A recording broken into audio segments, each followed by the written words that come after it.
Hola, ¿qué tal, amigas, amigos, televidentes en Extra Plus? Un gusto saludarles, desearles todo lo mejor en este 2022, ahora que estamos arrancando nuestro primer programa del 2022. Y arrancamos hablando de Nicaragua, que es lo más importante, construir, avanzar, hacer futuro para este país, para todos igual. En esta edición, en la que estamos arrancando el 2022, queremos aprovechar la investidura de el presidente Daniel Ortega y su gobierno este 10 de enero, cuando inicia un nuevo periodo de gobierno, 5 años de gobierno, del 22 al 27. Para ello está con nosotros Carlos Pérez Celedón, con quien ya hemos tenido la oportunidad de conversar en ediciones anteriores, para comentar un poco pues lo que implica arrancar un nuevo periodo gubernamental, un nuevo periodo legislativo en Nicaragua. Muchas gracias por estar con nosotros, Carlos. Gracias por la invitación. Bueno, a ver,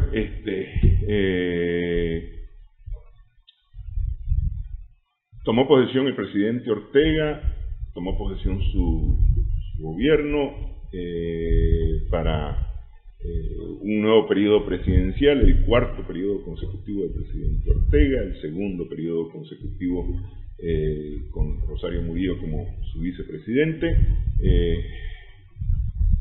en un contexto bastante distinto al 2007, cuando tomó posesión por primera vez. No solamente nacional, sino también internacional, ¿no?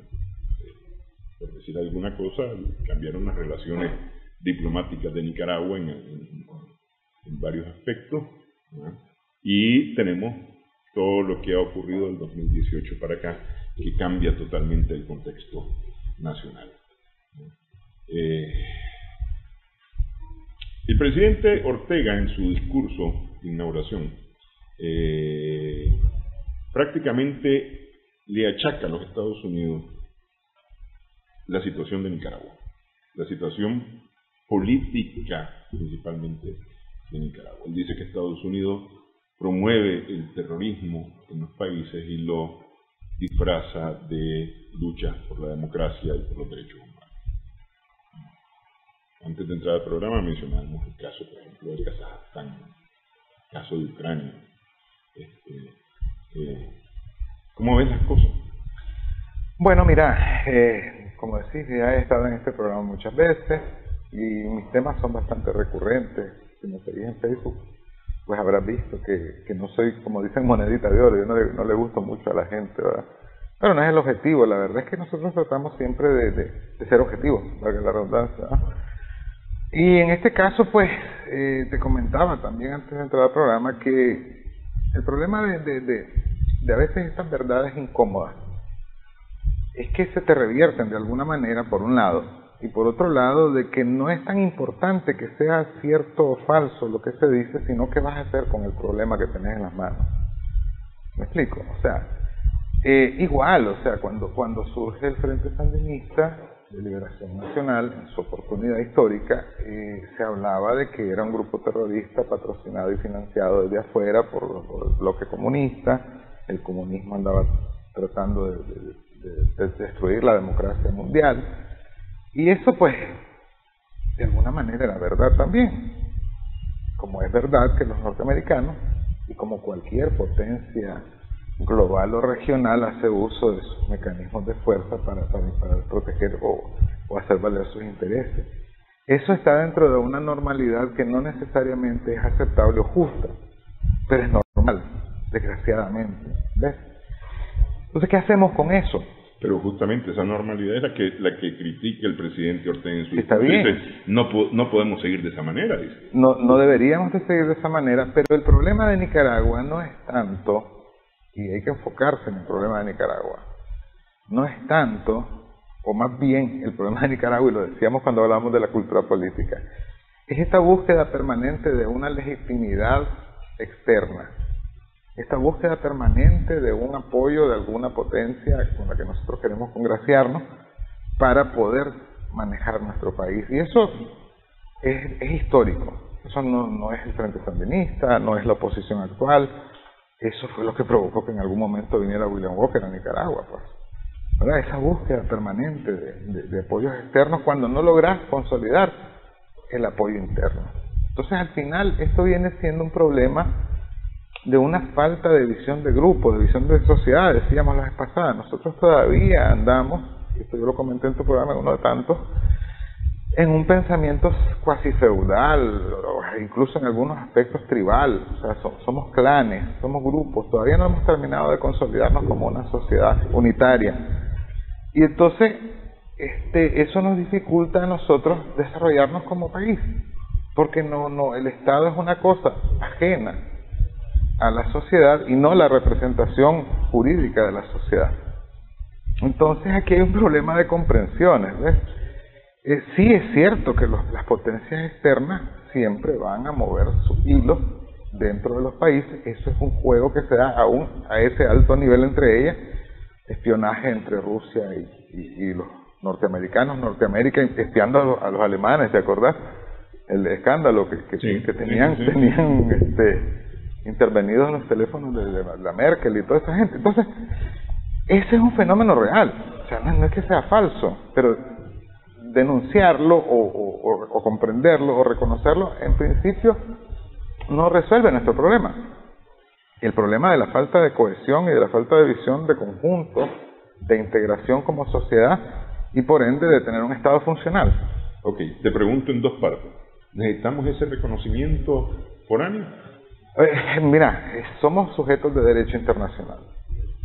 Es obvio que tenemos que tener relaciones buenas con todo el mundo, como lo trata de hacer México, por ejemplo. No sé si viste cuando le preguntaron que si iba a enviar a alguien acá, él sacó a relucir su idea de soberanía, de autodeterminación y de somos amigos de todos. Si Nicaragua debería, como un país extremadamente pobre, porque lo es, ¿verdad?, de tratar de mantener relaciones con todo el mundo. Claro, algunos países te lo van a dificultar más o menos, por lo que estamos hablando, porque ven por sus intereses. Pero necesitamos trabajar con todo el mundo. Pero ok, eso estamos de acuerdo. Es decir, las relaciones con todo el mundo son necesarias.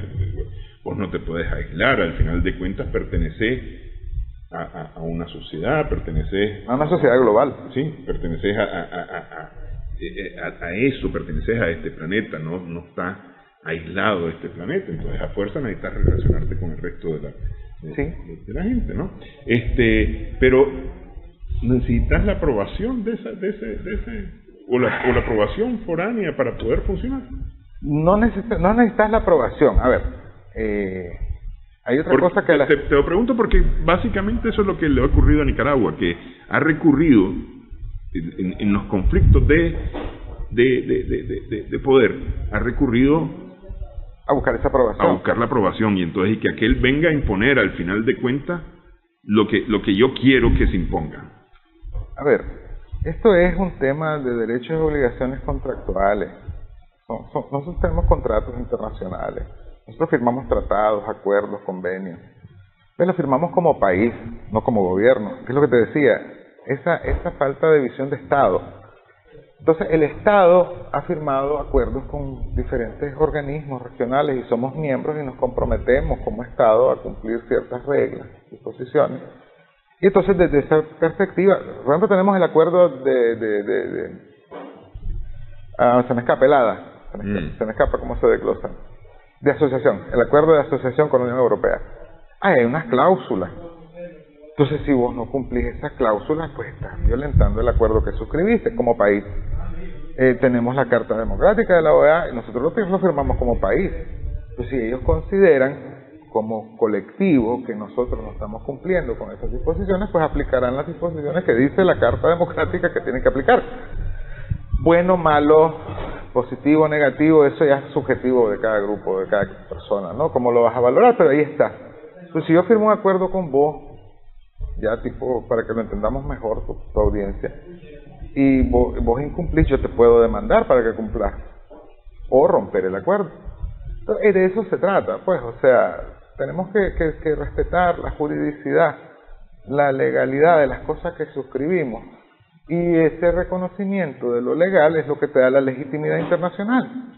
Entonces, la gente de afuera dice, él cumple, o el gobierno, el Estado está cumpliendo, pues no le puedo decir ni hacer nada, hago mi parte. Si ellos consideran que se está o no cumpliendo, actúan en consecuencia. ¿Ves? Esa es la realidad, cruda, pura, simple, objetiva. Y hasta ahí todo está bien y todo es correcto, ¿no? Es decir, porque de niños decíamos, estas son las reglas del juego y vamos a jugar de esta manera. Entonces, qué sé yo, de repente jugábamos el pegue, por decir algo, y entonces decíamos, es el pegue congelado, si te moves, perdés. Y se acabó. Ya está, pom, y entonces todo el mundo estaba claro que esa era la regla. Y se cumplía, pues, y si no cumplía, bueno, se te aplicaba. O se acababa el juego. Sí. O se acaba el juego, pues. Pero bueno, pero esa es una cosa. Pero otra cosa es, yo vengo y yo quiero decidir sobre lo tuyo. Pese a un contrato que tenemos, yo quiero decidir sobre lo tuyo. Eso es lo delicado, discúlpame, eso es lo delicado y lo subjetivo. Porque como te digo, yo puedo percibir que de alguna forma vos estás incumpliendo el pacto entre nosotros dos. Lo vuelvo al nivel personal. A veces es clarísimo, ¿no? O sea, si te obligaste a pagarme un dinero y no me lo pagas, es evidente que estás incumpliendo. Pero a veces se refiere a cosas como, por ejemplo, en tema de contratos, para tratar de entenderlo. Un contrato que se conoce como ad gustum. Haceme un cuadro que me guste y te lo pago. ¿Ves? Entonces, ese ad gustum es súper subjetivo. Si no te gusta, no me lo pagás, pero yo no te lo doy. Entonces ven y vos decís, no me gusta, pero dámelo, pagámelo. ¿Me entendés? Te metes a un tema que necesitas de un árbitro internacional que te lo dirima. O en el caso nuestro, un juez. Vamos a un juez y vamos por esa demanda del incumplimiento contractual. El tema de estas organizaciones es un poquito más complejo porque ellos son como juez y parte. De alguna manera, pactamos entre todos, firmamos una carta democrática, por poner ejemplo de la OEA, y entonces ¿quiénes determinan el incumplimiento? No hay un juez superior, no hay una autoridad, sino que ellos se reúnen y determinan. ¿Eso es injerencia? Sí, pero es acordada. Sí, pero es que ahí volvemos al tema de los acuerdos, a lo que te has comprometido como país, ¿ah? Pero hay cosas a las que no te comprometiste como país, y voy a ir a la historia de Nicaragua. Desde antes de 1856, los intereses de los Estados Unidos sobre este continente, y específicamente sobre Nicaragua y lo que implica Nicaragua en su posición geográfica, para intereses geopolíticos y demás, geoeconómicos, etcétera, etcétera. Nos ha valido a nosotros como país tener Estados Unidos encima todo el tiempo, y no en una relación contractual, porque no es una relación contractual. Sí, yo quería llegar a ese punto. Fíjate que en el derecho nacional e internacional hay una cosa que la gente civil, la gente de a pie, la gente que no estudia el derecho, tal vez no lo va a entender, pero que ocurre en la práctica. Las posiciones de fuerza son generadoras de derecho. Si vos adquirís un bien con violencia y lo lográs retener por 30 años, es tuyo. Aunque haya sido con violencia, lo dice el Código Civil. Y en el derecho internacional las cosas funcionan de manera similar. Si yo logro derrocar a un gobierno por la fuerza, eso no me lo va a reconocer nadie a portas, o sea, de entrada, ¿no? No me lo va a reconocer, porque se violentaron los procesos democráticos. Pero pasado un tiempo, si logra prevalecer el que derrocó o el que tomó posesión a la brava, ese se mantiene y lo logra, pues, y entonces después gana un reconocimiento por ejercicio. ¿Me explico? Y eso es así, funciona en todas las relaciones humanas. La violencia es despreciable, es injusta, es condenable, pero es fuente de derecho. Si vos haces algo con violencia y lo lográs sostener en el tiempo, lo tuviste, pues. Pero en el caso de Nicaragua no de alguna manera no ha o ha protestado, digamos, esa violencia. Sí, pero volvamos al tema. La Carta Democrática de la OEA, por ejemplo, hasta hace poco, pues nosotros no la habíamos denunciado. Entonces ya éramos parte de ella y estábamos bien. De hecho, es un hecho conocido que en el 79 nos dieron una silla, en el 78 para presentar en ese momento el proyecto revolucionario ante la OEA.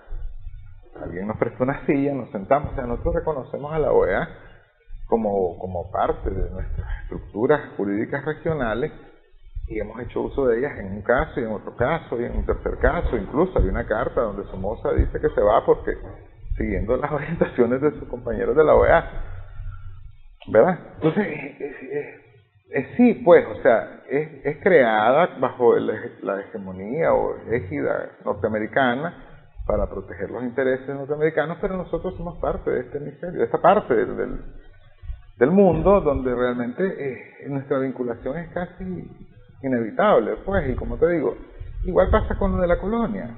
O sea, 500 años después protestar porque nos invadieron, porque ya eso de mero derecho y por el transcurso del tiempo, ya eso es absurdo. Ya somos estados autónomos, independientes, repúblicas malas, buenas, mediocres o lo que sea, pero ya somos entes de derecho a partir de ese fenómeno histórico violento.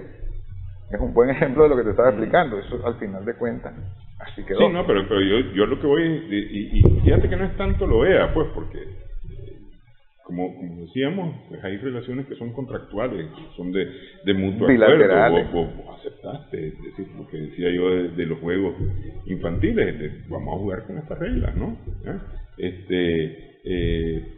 Pero en el caso de la relación específicamente con los Estados Unidos, que es a lo que se refiere el presidente Ortega en su discurso de inauguración, las relaciones con Estados Unidos, Nicaragua lo que ha demandado es una relación de respeto, y Estados Unidos no tiene una relación de respeto hacia nadie.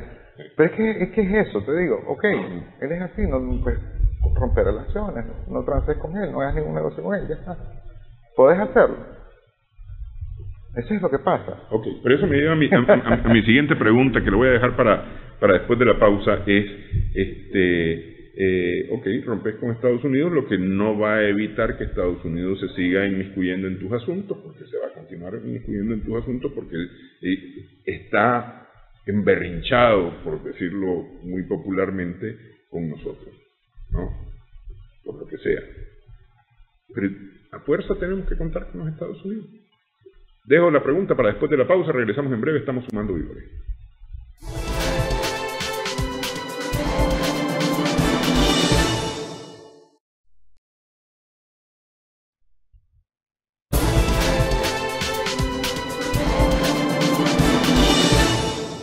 Continuamos sumando vigores en Extra Plus, estamos conversando con Carlos Pérez Celedón. Entonces la pregunta, Carlos, ¿necesitamos Estados Unidos? ¿Necesitamos negociar con Estados Unidos, hacer un acuerdo con Estados Unidos para tener estabilidad en este país? Uno de los socios comerciales principales de Nicaragua, es de donde viene la mayor parte de las remesas, que conforman ya casi el 15% del PIB.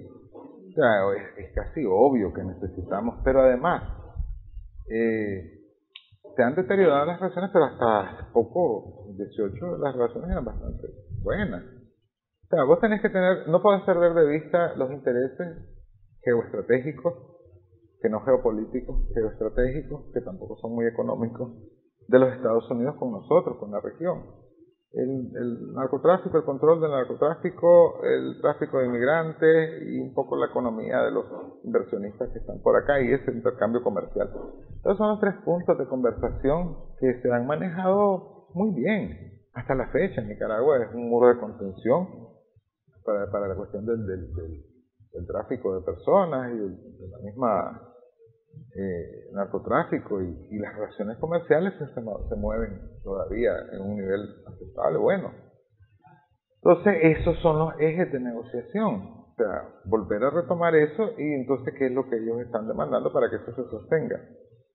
De momento no ha habido, digamos, mayor presión por otras cosas más de índole o de orden político, pues porque nosotros bueno, tenemos muy buenas relaciones con Rusia desde hace rato y eso no nos ha significado un atropello. De hecho, te decía, en las relaciones estas que hablamos con una gente poderosa, con un grupo poderoso, con un ente poderoso, nosotros los nicas tenemos un dicho: vale más la maña que la fuerza. Y yo creo que hemos sido bastante hábiles en ese tipo de relaciones con los países, con las potencias, pues. Entonces, es retomar eso. Sí, los necesitamos, claro que sí. Lo que no es, digamos, correcto o conveniente es que ese sea el eje de la política nacional. ¿Ves? Porque ahí estamos hablando entonces de soberanía, de autonomía, de integridad y de dignidad nacional, de identidad nacional. Te decía, los Estados Unidos espiaban a los alemanes a ese nivel de potencia. Pues, no rompieron relaciones, no hubo una matancina, no hubo una guerra. Es incómodo, un impasse diplomático, un intercambio de notas. ¿Y qué te pasa? ¿Por qué me estás enviando? Y se arreglan las cosas. Entonces, a esos niveles es que nosotros tenemos que transar con todo el mundo. Te decía, pues, porque nosotros no estamos en condiciones de imponer nada. Entonces, son más fuertes, punto.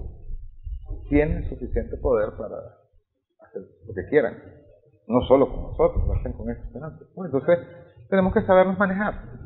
Pero yo tengo la sensación que el discurso del presidente Ortega en esta inauguración de su periodo presidencial, lo que dice es que más vale hacer un acuerdo con Estados Unidos, hablar con los Estados Unidos, ponerse de acuerdo con los Estados Unidos para garantizar estabilidad aquí, que un diálogo en Nicaragua o un acuerdo nacional. No, yo realmente no escuché el discurso, lo dijo así literalmente. No lo dijo así, pero te digo, eso me da esa impresión.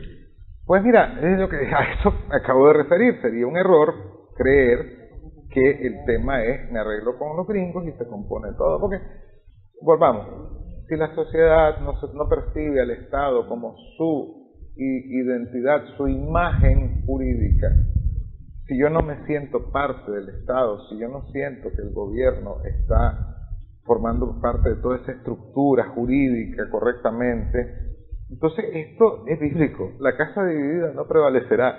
Puedes buscar el texto, no recuerdo el versículo, pero la casa dividida, y era una máxima conquistadora, se les atribuye, ¿no? Divide para vencer.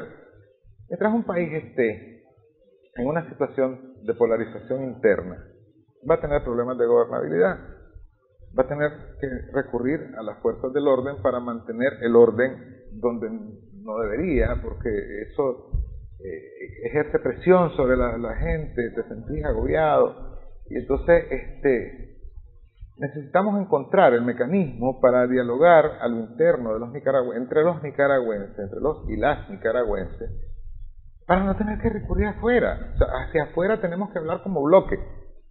No el gobierno actual, ni el que venga, no. Tenemos que hablar nosotros los nicaragüenses, los y las nicaragüenses, luego de haber acordado qué es lo que queremos hacer con ellos, queremos obtener. Entonces, ese es el principal problema que no se puede resolver afuera. Eso no se puede resolver afuera, el tema de la legitimidad interna y la gobernabilidad que viene con ella. No se puede resolver afuera el plan de país, hacia dónde queremos llegar. Vos hablabas en tu presentación, buscando el futuro, pero ¿el futuro de quiénes? De todos y todas. Entonces, ¿quiénes tienen que involucrarse? Todos y todas. ¿Y de quién es la carga para que eso suceda? Pues de los representantes políticos. ¿De cuáles? De todos y todas. O sea, todo el que está, es más, me está sacando de un sabático. Yo me había retirado. Mucha gente me dice: ay, estás acalambrado. No, hombre, si yo no tengo problemas con nadie. Y no le gusta a la gente que yo no tenga problemas con nadie. Sí, y lo ven como un problema, además. Sí. Pero es que hay un dicho nicaragüense que dice: hay que hablar con el dueño del circo y no con los animales. Pues nos consideramos animales. Entonces yo lo que siento es que el presidente Ortega dice: Estados Unidos ha estado impulsando el terrorismo, impulsa el terrorismo en los países y desestabiliza los países y demás. Entonces, vamos a hablar con Estados Unidos para que nos quite a los terroristas. Aquí el problema sería si realmente lo cree muy así, lo tiene muy interiorizado esto, ¿verdad? Sería un problema bien serio. Pero ya lo hemos dicho en tu programa, pues, esto no es tan cierto. O sea, volvemos al 2018 Y yo te comentaba en uno de tantos programas, porque han sido varios, que las protestas no empezaron en abril. En enero, febrero, grupos de abogados se manifestaron en distintos lugares, hicieron plantones, por el tema de cómo está manejándose la administración de justicia. ¿Ves? Que también es un pilar fundamental. Estamos hablando de legalidad. La legalidad, si en el Estado de Derecho impera el derecho, la ley.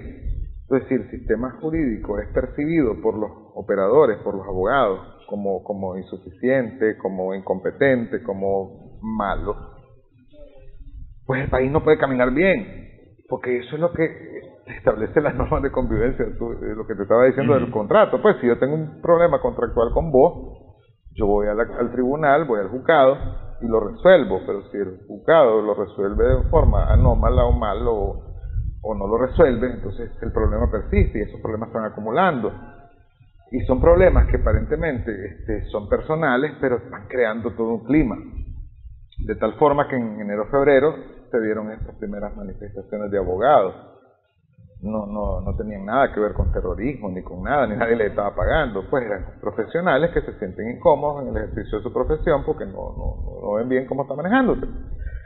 Y eso pasó, después vino la reforma del INS, después estaba lo del canal, que los campesinos no saben cómo se les va a pagar por sus tierras, que si se les va a pagar, que cómo va a ser eso, pues no están de acuerdo con que se les tomen sus tierras para hacer el canal. Son cosas que venían surgiendo, podemos decir que hubo un empujoncito último, si vos querés, ¿verdad? Pero los problemas de fondo ahí están. No son falsos, esa gente no es terrorista, o sea, son gente con problemas concretos que se tienen que resolver, que se tenían que haber resuelto y que no se han resuelto. Es el diálogo. Pero bueno, acuérdate, en 2018 pasó de un día para otro de la protesta contra las reformas del INSA que se vaya al gobierno. Casi lo que ha pasado en Kazajstán en estos días, subió el precio del combustible, que se vaya al gobierno. Por eso yo te acepto y te reconozco que es posible que ciertos operadores montados en la ola de la protesta hayan aprovechado para catalizar, pero también recordar la violencia. Pero también recuerda que están los videos de cómo fue reprimida una de las manifestaciones en contra del INS, de la reforma al INS, ¿sí? Con grupos de civiles, motociclistas, que llegaron armados y garrotearon a los viejos. Que estaba ahí, y eso ya había pasado antes. Entonces, ¿cuál es el tema de fondo? El tema es política. El tema es cómo los nicaragüenses resolvemos nuestros conflictos. ¿Ves? No tenemos cultura de negociación, no tenemos cultura de diálogo, tenemos cultura de violencia. O sea, si vos me reclamás, yo te pego. y lo ves en la calle, o sea, vos le decís, brother, ¿por qué no te moves el carro? Se baja del carro y te golpea el carro, ¿y qué fue? Bajate, pues. Es cultura política, es nuestra forma de actuar y de ser, que si no la cambiamos, entonces no vamos a salir de cómo somos, cómo vivimos y de todo el resto de cosas. Pues, eso hay que reconocerlo, ¿me entendés? Eso tienes que reconocerlo, y lo tienes que reconocer todas las partes. ¿Ves? Porque vos me podés decir, y esto yo lo discutí muchísimo con gente de la oposición, o sea, poner un tranque es una forma de violencia, es pacífico. O sea, si alguien va urgido para el trabajo porque tiene que entregar algo, porque le van a pagar $500, que tal vez tenía meses de no recibirlo, está violentando un derecho. Es difícil entender esas cosas, es difícil ponerse en el zapato del otro. Sí, eso no está bien, porque si no estoy golpeando a nadie, pero estás violentando derechos. Y a mí me llueven piedras por todos lados, como te digo. A mí la oposición me dice, ¿estás a favor de...? No estoy a favor de nada. Yo quiero vivir en un país decente, que prospere, que progrese, donde la gente tenga dinero, donde la gente tenga educación, donde la gente pueda aspirar a más permanentemente. Pero eso solo se logra desde la política. ¿Ves? Y la política consiste en eso. ¿Cómo resuelvo estos conflictos sin llegar a la violencia? La política es la continuación de la guerra por otros medios. La guerra es la continuación de la política por otros medios. Es un círculo que se puede convertir en vicioso. Terminás en un acuerdo. Una guerra termina en una capitulación, firman un tratado, un armisticio, y se acabó la guerra, porque firmamos que se acabó la guerra, y vamos a la política. Se rompe el acuerdo político, vamos a la guerra. Eso es global. Esa es la historia de la humanidad. Ok. La política, o más bien la economía, que es lo que nos interesa a todos, porque al final lo que nos interesa es llevar el plato de comida a la mesa de la casa. Eso es lo que nos interesa a todos. Tener techo, tener estabilidad, seguridad económica, para poderte garantizar primero la comida y después todo lo otro que viene a continuación, ¿no? Y eso pasa por la política, a fuerza pasa por la política. El 2021, según las previsiones del gobierno, ha habido un crecimiento extraordinario, según las previsiones de los organismos financieros internacionales. Ha habido crecimiento, no de manera extraordinaria, pero sí ha habido un crecimiento en el país, acercándose a los niveles del 2017. ¿Ah? Para muchos el tema de China, de la apertura de relaciones o la reapertura de relaciones con China, podría darle un impulso a la economía, ¿no? Pero insisto, hay un tema político de por medio que no, el cual ese indicador, es decir, la lucecita esa está encendida y está marcando una alarma ahí. Y si lo ponemos en un aparato mecánico, si tenés una alarma, hay algo que no está funcionando bien y te puede terminar dañando todo el equipo, ¿no? Hablemos sobre eso. Vamos a ir a la pausa y toquemos eso. Estamos sumando vigores en Extra Plus.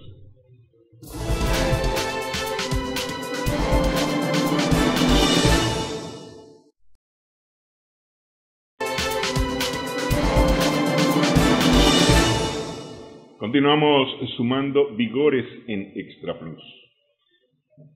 Con Carlos Pérez Celedón estamos conversando en esta ocasión.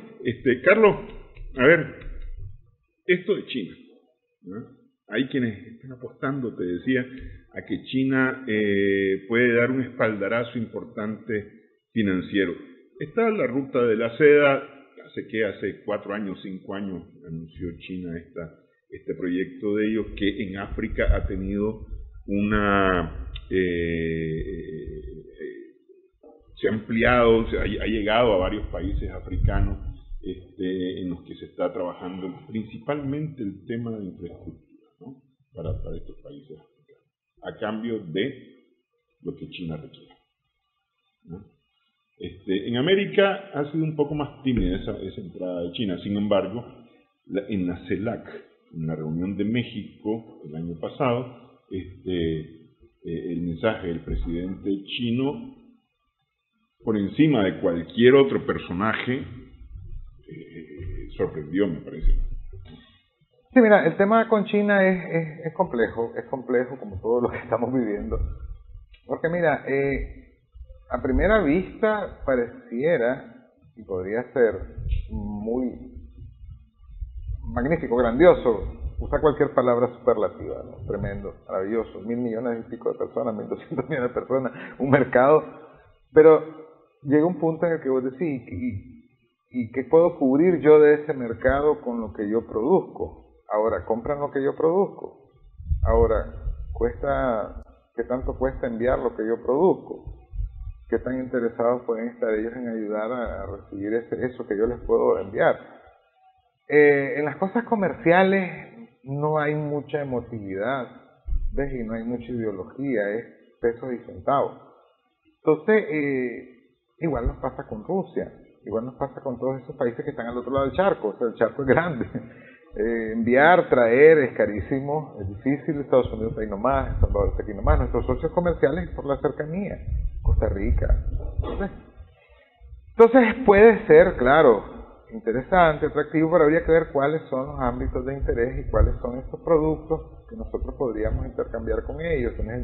La barrera cultural es insalvable de alguna manera, o sea, más allá de lo folclórico, pues, o sea, de lo curioso, por interesante, como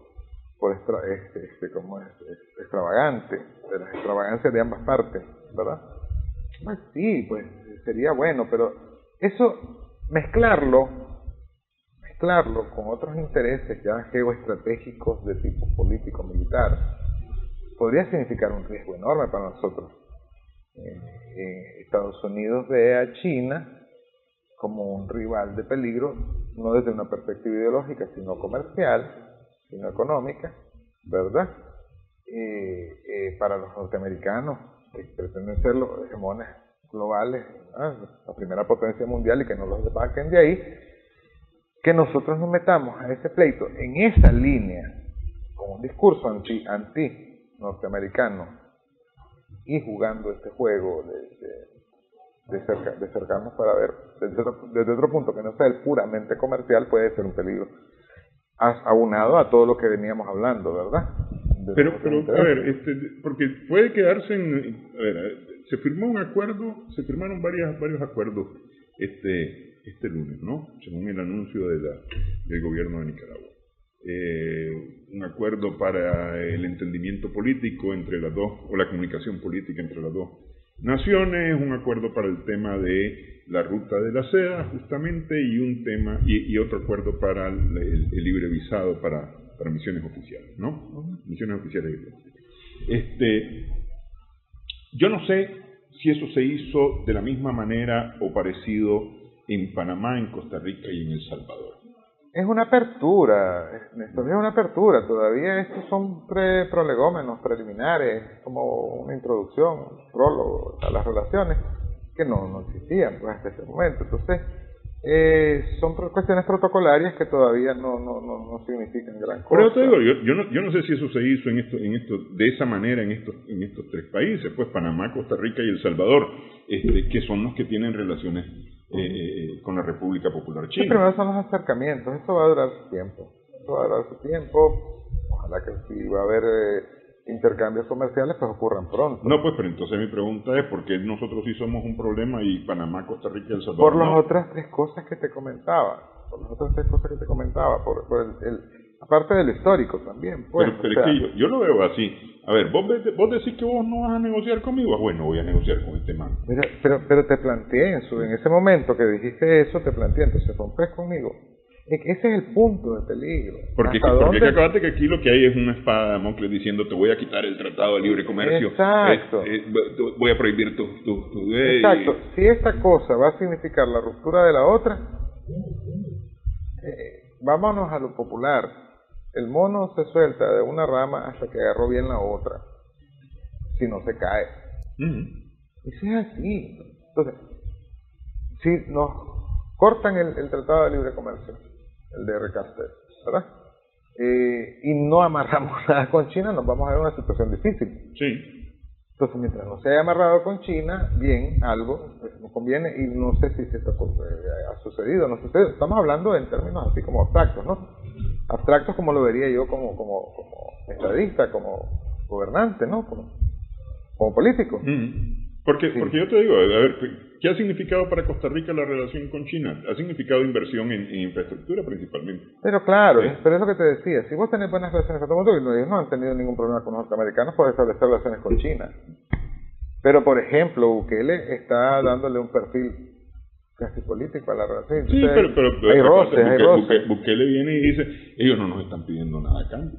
Por eso, entonces puede darse ese mismo. Están en la misma situación que nosotros. Si vos te fijas desde perspectivas un poco diferentes y con problemas internos diferentes, pero ese es el punto, ¿no? Ya eso es una cosa de otro canasto, ¿no? De problemas.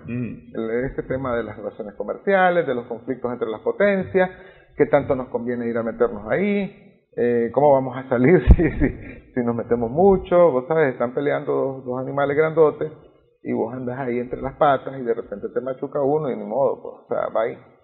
Eso es lo único que nos tiene que preocupar a nosotros como país, y sobre todo pues a quien esté ejerciendo la titularidad del gobierno. Pues se tendría que, yo supongo que estas cosas las sopesan, las valoran, o sea, pienso que esto no es a la loca, ¿no? Pues algo debe de haber, alguna valoración del contexto que les ha permitido pues tomar estas decisiones y tirar estos discursos. Yo te digo, pues a veces ves la cosa, vos decís, esta es la verdad, pero ¿hasta dónde esa verdad gritarla, sostenerla o confrontarla. Vuelvo, a veces es más importante la maña que la fuerza, es mejor, sobre todo para personas más débiles. ¿Cómo me enfrento a estas potencias? Pues con astucia. Hasta el momento veníamos caminando bien, hay que decirlo. Nos manejábamos bien. Pues esperemos que siga así, ¿no? Para el bien de Nicaragua. Pero bueno, para que siga así hay que volver al punto anterior o buscar un nuevo punto que nos permita volver a andar así. Y entonces volvemos al tema, ¿verdad? Todo eso es como adorno, como externo, como no debería de ser nuestra fundamental preocupación. Lo que piensen los norteamericanos, lo que piensa la Unión Europea, lo que piensen los chinos, que si le gustamos a los rusos o a los otomanos, cada quien tiene sus ínfulas imperiales, ¿verdad? Tiene su pasado grandioso. Yo comentaba con alguien desde el 2010, por ahí yo venía platicando del resurgir de los imperios globales. Te decía, a lo mejor estamos en aquella famosa etapa que se decía que el capitalismo va a llegar a la etapa superior de desarrollo, que era el imperialismo. Y entonces vos ves el resurgir de los imperios. Cuando la cosa del Estado Islámico era el resurgir del imperio otomano, turco-otomano. ¿Ves? Y entonces los ingleses se separan de la Unión Europea porque ellos eran el imperio británico. Y entonces Rusia tiene sus pretensiones ahí porque ellos eran el imperio ruso. Y solo falta, digo yo, que salten los austrohúngaros, pero eso puede ser la Unión Europea.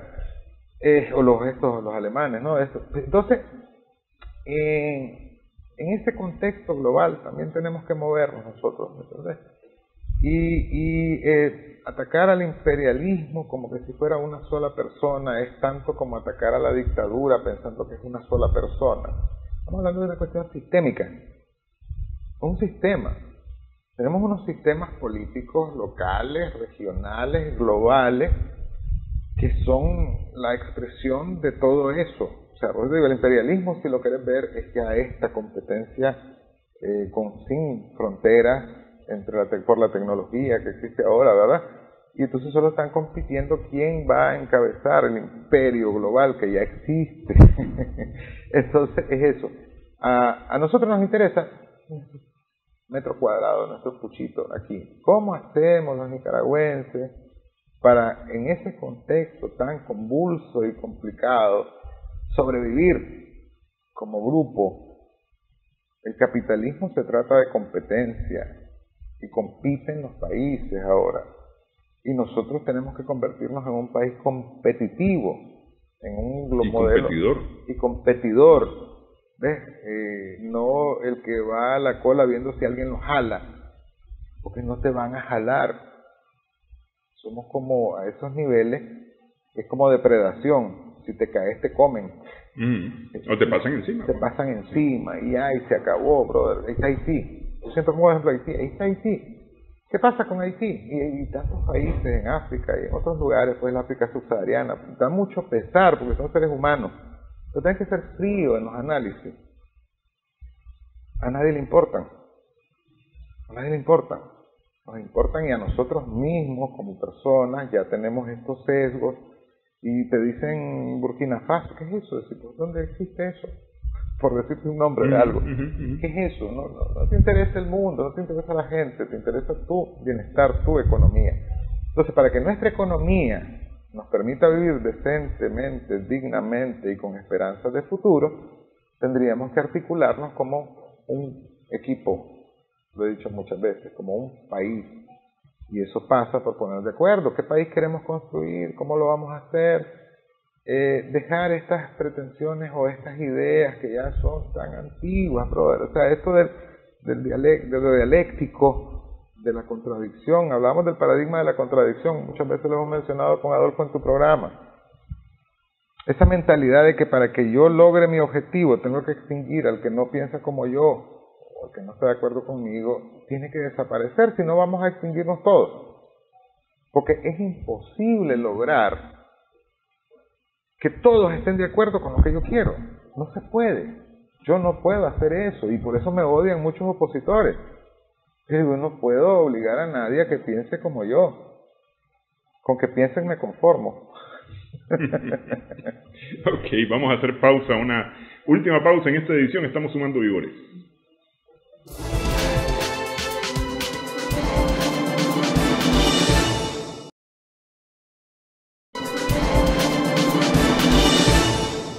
Continuamos sumando vigores en Extra Plus. Estamos conversando en esta edición con Carlos Pérez Celedón.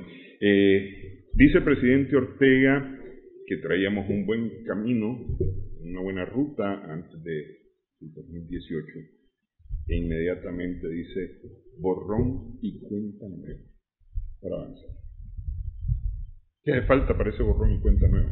Además de decirlo, pues, porque es decir, yo creo que aquí todos quisiéramos borrón y cuenta nueva, hacer de cuenta y caso que esto no ocurrió, retomar el camino, mejorar lo que se deba de mejorar. No puedes hacer de cuenta que esto no ocurrió. Eso pues, desgraciadamente es así. Pero sí, yo interpretaría esto, o me gustaría que fuera lo que tantas veces hemos hablado en tu programa. Te decía, nosotros no podemos pretender entrar en la competencia global, ni siquiera regional, siendo un país dividido, polarizado, o con un grupo imponiendo su voluntad sobre el otro, sea cual sea ese grupo. Ya que la oposición lograra hacer algo y que se impusieran sobre el sandinismo, no ganamos nada como país, fíjate, y eso no es difícil de entender. Borrón y cuenta nueva es, lo veníamos hablando en tu programa, un referéndum, una constituyente. Fíjate que en Venezuela pasaron una noticia ahora en Euronews que ganó un gobernador en Barinas, y que eso abre las puertas que probablemente la oposición va a promover un referendo revocatorio en el transcurso de este año. Hombre, es difícil. Yo entiendo la posición de quien tiene ya todo tomado, porque te decía, la posición de fuerza es reconocida y ni modo. Y entiendo la posición de quienes dicen, yo no voy a sentarme a hablar con él, porque nadie te está llamando a hablar tampoco, para comenzar. Entonces, es difícil montar un diálogo nacional en las condiciones actuales de Nicaragua. Es difícil. Creo que vos me preguntabas antes de entrar al programa también, que si eso podría significar el diálogo, porque no se mencionó el diálogo. Es difícil con quién vas a platicar, o sea, ellos no quieren hablar entre sí, los grupos que están, digamos, ya definidos. Hace poco un grupo se armó por ahí que están haciendo algo de transición. Esas son cosas fuera de Nicaragua, ¿no? Que van a entrar, yo no sé cómo se ven a sí mismos ellos, ¿verdad? Entrar triunfantes de qué, por qué y qué. Nosotros tenemos que meternos en la cabeza, que no le guste a nadie, que esto tiene que ser civilizado. La solución del problema, el problema persiste, seguimos en crisis, aunque haya tomado la posición del gobierno actual, ¿verdad? Y el gobierno pues tiene que comprender que si quiere salir de esta crisis tiene que buscar un mecanismo interno que permita volver a la gobernabilidad democrática. Y la oposición tiene que entender que con quien va a platicar es con este gobierno, porque negar que este es el gobierno es absurdo. O sea, estás negando una realidad. Te decía que por vías de fuerza podés imponer una realidad y ahí está. No nos gustan los gringos imperialistas, patrocinadores del terrorismo, no nos gustan, pero ahí están. ¿Y con quién vamos a ir a negociar cuando hablemos de temas regionales, ¿verdad? Extraterritoriales? Con ellos. ¿Y con quién vamos a hablar de otras cosas con la Unión Europea? ¿Y con quién vamos a hablar cosas globales en la ONU? Aunque no nos gusten sus formas de actuar, aunque nos sintamos muy orgullosos y dignos, pero necesitamos hablar. Y entonces estos de la oposición, quienes quiera que sean, tienen que comprender eso. O sea, como es difícil montar este diálogo porque unos y otros consideran que el otro no tiene la legitimidad para conversar, solo te queda ir a un referendo y a una constituyente. La constituyente es la asamblea estatal llamada al diálogo. Es el aspecto político donde podés ponerte de acuerdo. ¿Qué se tendría que hacer? Bueno, tomarse su tiempo el gobierno que tiene el control de todos los poderes del Estado y decir, lo voy a hacer. Tiene que reflexionarlo mucho. Y que esto goce de la legitimidad que ahorita estamos viendo flaquea, ¿no? Que venga la OEA, que venga la Unión Europea, que supervigile el referendo, que participen todos los diputados, lo de las propuestas, porque vos sabes como te decía, el referendo la Asamblea Constituyente se organiza casi de la misma forma que las asambleas nacionales, ¿verdad? Pero hay personas que vienen por sectores populares, por organizaciones de sociedad civil. Bueno, acabamos de ver el ejemplo en Chile, bonito, ¿verdad? Bonito, eso es democrático, eso es bonito. Y entonces sería una salida de la crisis que la venimos proponiendo desde el 2018 y nadie quiere escuchar, pero siempre es oportuno. Esa es la salida. Vos vas un paso más allá del que yo pienso, pues, porque yo lo que pienso es que antes de constituyente, antes de esto, lo que necesitamos es un acuerdo nacional, un gran acuerdo nacional. Es que el acuerdo tiene que ser ese. O sea, ponernos de acuerdo en hacer eso. Ponernos de acuerdo en hacer eso. Darse su tiempo, como te digo, ¿verdad? Te decía en broma, yo platiqué con varios líderes opositores de este tema. Que yo estaba formando parte de estas organizaciones, como te digo, estoy en un sabático, yo me he retirado de toda esta cosa. Para pensar, porque sobre todo yo estoy topado de este negativismo, de esta polarización, de no querer entender que no funciona, que vos no podés destruir al otro, no podés, y esto se aplica a los dos bandos, no podés, porque te va a surgir como otro opositor, te va a surgir de tus propias filas, siempre, porque no es posible que todos estemos 100% de acuerdo con lo que vos estás haciendo. Vos hiciste una publicación hace un rato que más o menos era en estos términos. Decís que no reconoces al gobierno, sin embargo le pedís al gobierno que haga elecciones para que vos puedas participar. Sí. Es decir, entender esto. Estos son los niveles de absurdo en los que caemos. O sea, quien organiza las elecciones y quien va a organizar este posible referendo para montar la constituyente tiene que ser el gobierno actual. Es que no podés negar su existencia o desconocerlo. Voy a decir que es ilegítimo y que entonces lo desconozco y que todo el mundo lo tiene que desconocer, pues ahí está. O sea, caemos en unos niveles de absurdo, o eso que te digo, nos estamos organizando para una transición. ¿Transición cómo? ¿De qué? ¿Por qué? Sin elecciones, sin diálogo, sin ¿verdad? Entonces yo le decía a los líderes opositores, para cerrarte la idea, incluso si la oposición hubiese participado en noviembre pasado y hubiese ganado, la salida de Nicaragua era que ese grupo que ganara convocara al referendo y a la constituyente. Sigue siendo lo mismo. Y me decían algunos líderes, que desgraciadamente pues están guardados, danos 1 o 2 años para organizarlo, máximo. Es que ustedes quieren el poder. Es que el problema es que se está luchando por el poder, esto, y no por el futuro de Nicaragua. Y eso la gente lo entiende. Y por eso se ha agotado el sistema político. Necesitamos políticos que busquen la unidad nacional, la integración nacional y proyectos de futuro, colectivos que te incluyan a vos, que me incluyan a mí, independientemente de que si me gusta el chocolate y a vos no. Sí, algo así. Sí. Bueno, te quiero agradecer, Carlos, Gracias a vos. esta platicada con la que arrancamos este 2022, que te sacamos de tu sabático. Ahora te van ahora me pedrean. Te van a pedir que continúes opinando en tus redes. Okay. Gracias a vos, Néstor. Gracias, Carlos. Gracias también a nuestras amigas, amigos televidentes por su sintonía. Esperamos que el programa haya sido de provecho para usted. Continuamos sumando vigores.